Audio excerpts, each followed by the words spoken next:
عزتمنو په اسخاکوټ کې محمد زادہ مور ټول حقیقت بیان کو چې زما زوی یو نر پښتون ځوان زما زوی سره ظلم او زیاتی شوی. عزتمن دغه په احتجاج کې د محمد زادہ مور هم موجود و او داسې خبرې وکړلې، ټول حقیقت بیان کو چې زما زوی اخر چا قتل کړی، نه چا سره دښمني وه او نه تر اوسه پورې د چا ملاس ته غوا پاڅولې. راځه مینهواله د مور خبرې تاسو سره موږ په دې ویډیو کې شریک وکړو. موږ سره دا ویډیو تر اخره پورې وګورئ چې تاسو ته پوره معلومات در ورسیږي. په دې معلومات نه مخکې زه تاسو ته د یادګینه وکړم، تاسو کو چینل زمونږ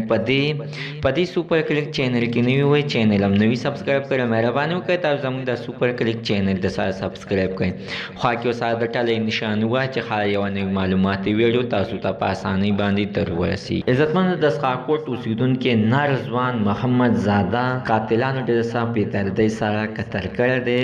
او بیا عزتمن محمد زادہ لاش د سړک د پاسه ایښی دی د کلو خلکو او ویل چې په دې اسخاکوټ کې به داسې بل ځوان پیدا به نشي چې څنګه محمد زادہ د همیشه دپاره به سپینې خبرې کولې او د حق غوښتنه به د حکومت نه کوله چې کم یو کس سره به چې ظلم او زیاتی کېدلو نو عزتمنو هغه کس سره به دا شانه په شانه ولاړ چې عزتمن دغه احتجاج په دوران کې د محمد زادہ مور همداسې خبرې وکړې، ویلې چې زما زوی یو نر پښتون ځوان و،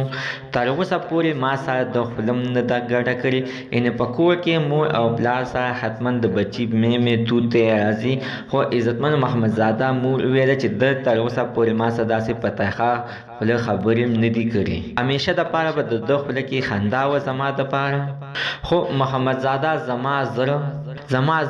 وجړول د ده مرګ سره، یعنې